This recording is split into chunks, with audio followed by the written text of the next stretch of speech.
Assalamualaikum warahmatullahi wabarakatuh.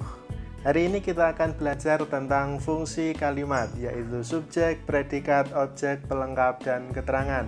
Simak videonya sampai habis, jangan lupa like, komen, dan subscribe. Baiklah, yang pertama kita akan belajar tentang subjek. Apa itu subjek? Subjek artinya adalah ide utama atau pokok pikiran. Subjek dapat berupa yang pertama kata benda. Banyak sekali kata benda di dunia ini, ya kan? Saya benda bukan? Ya tentunya benda ya. Jadi benda itu ada banyak. Ada benda konkret, ada benda lawan kata konkret, abstrak. Konkret artinya benda yang bisa digambar, abstrak artinya benda yang tidak bisa digambar. Benda yang bisa digambar disebut konkret. Ada benda hidup, konkret yang hidup, ada juga benda konkret yang mati. Benda konkret yang hidup misalnya manusia, hewan, tumbuhan. Benda konkret tapi mati, misalnya meja, kursi, mobil, rumah, dan sebagainya. Dan kemudian ada benda abstrak. Benda abstrak adalah benda yang tidak bisa digambar, contohnya pikiran, perasaan, cita-cita, dan seterusnya. Kemudian subjek juga bisa berupa kata kerja atau verb atau verba. Kata kerja misalnya membaca. Membaca telah merubah hidupnya. Pada kata itu, membaca adalah kata kerja yang sekaligus menduduki fungsi subjek. Kemudian subjek juga bisa berupa kata sifat. Misal dengan tambahan si atau sang. Sang cerdik itu datang ke rumahku. Atau si tampan itu berlari mengejarnya. Maka subjek bisa juga berupa kata sifat. Subjek juga bisa berupa kata bilangan atau numeralia. Misalnya, 2000 orang Indonesia terjangkit virus corona. Nah, 2000 orang, 2000 termasuk kata bilangan. Jadi ternyata subjek dapat berupa kata benda, kata sifat, kata bilangan, dan kata kerja. Berikutnya adalah predikat.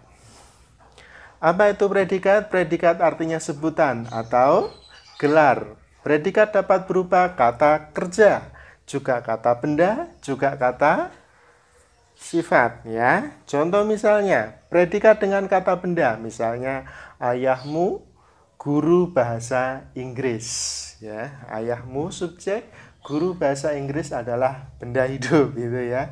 Kemudian subjek juga bisa berupa kata depan, yaitu di dan ke. Misalnya, adikmu di pasar, ayahmu ke masjid, ibu ke kantor. Nah, ibu subjek, ke kantor kata depan. Nah, kemudian predikat juga bisa dengan kata kerja, misalnya adik menangis, ayah tidur. Adik menangis misalnya. Bu, adik menangis. Nah, ketika kita mengatakan adik menangis, berarti adik adalah subjek, menangis adalah predikat. Menangis adalah kata kerja. Jadi predikat bisa juga berupa kata kerja.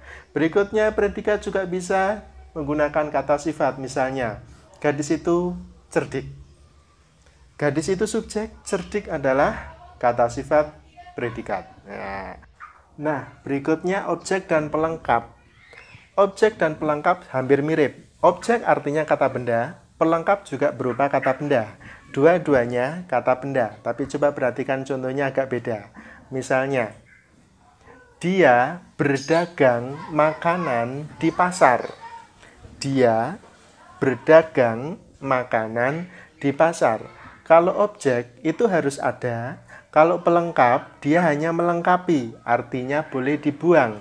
Sekarang pertanyaan saya, coba perhatikan kata makanan.